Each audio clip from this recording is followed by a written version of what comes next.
Hi, welcome to Cybersecurity 101. This module will explain what is cybersecurity and its high-level concepts. The Internet is a world of independently connected devices. When you are surfing the Internet, you are creating virtual assets, intentionally or unintentionally. Examples like your virtual identity, your surfing habits, your photographs, data, posts, tweets, etc. These virtual assets increases in number and value with your Internet usage. Some information is harvested by service providers that you authorized, but some information was given without your permission.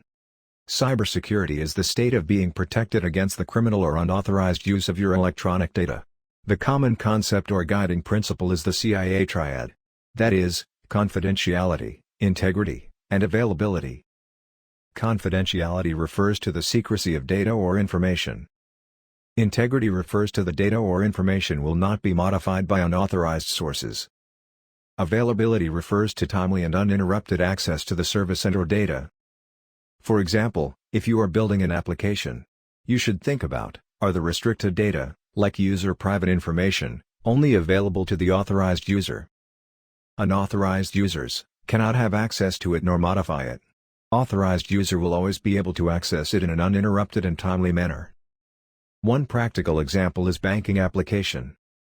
Only the authorized user can always see his bank account balance. That information will not be able to be accessed or modified by others.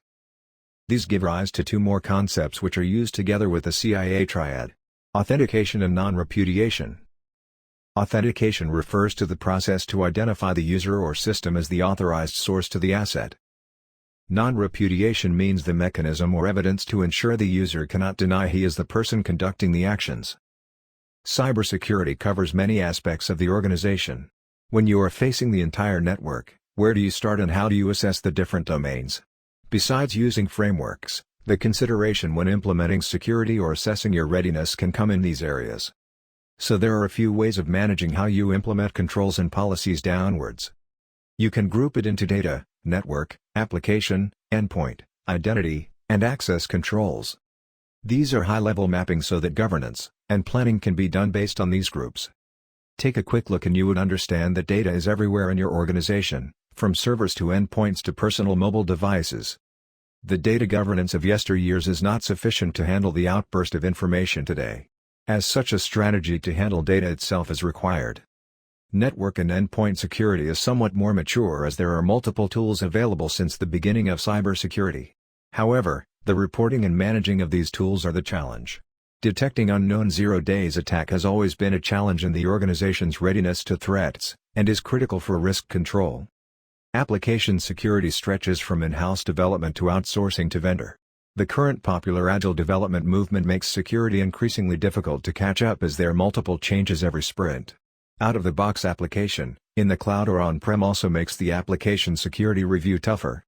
Code testing and application code scanning are some of the popular methods that are used.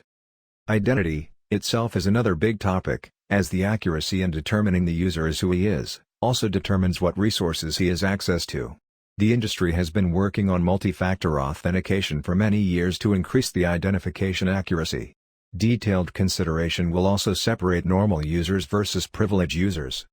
Finally, different types of access controls are built on top of all the different areas. How do we know what resources, human, or systems, has access to? And is it sufficient? Does it require more levels of different types of authentication when accessing higher classification of data? People, process, technology. You will hear this trio term being mentioned consistently throughout any IT project. It is also very common in cybersecurity projects. People so far has always been the weakest link in cybersecurity. Most tools or controls are created to deter human misconfigurations or foul play. Process controls the behavior of both system and user. No tools today can fit or customized perfectly into every organization. As such, most of the time we use processes to control the necessary output. An example, a compulsory vulnerability scan is a process that is necessary when new technology or system are introduced into the organization or data center. Technology refers to using the right tool to fix the right problem. Example, when the budget allows, using a firewall instead of routers. Access control is to implement incoming and outgoing traffic controls.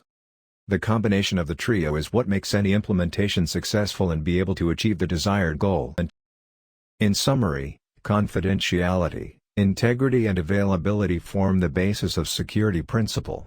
Authentication and non-repudiation are the extension of the triad. Grouping IT into areas makes it more manageable, easier to report and see the interdependencies. We will also discuss this further in Frameworks module. Finally, the success of all projects depends on proper implementation across people, process and technology.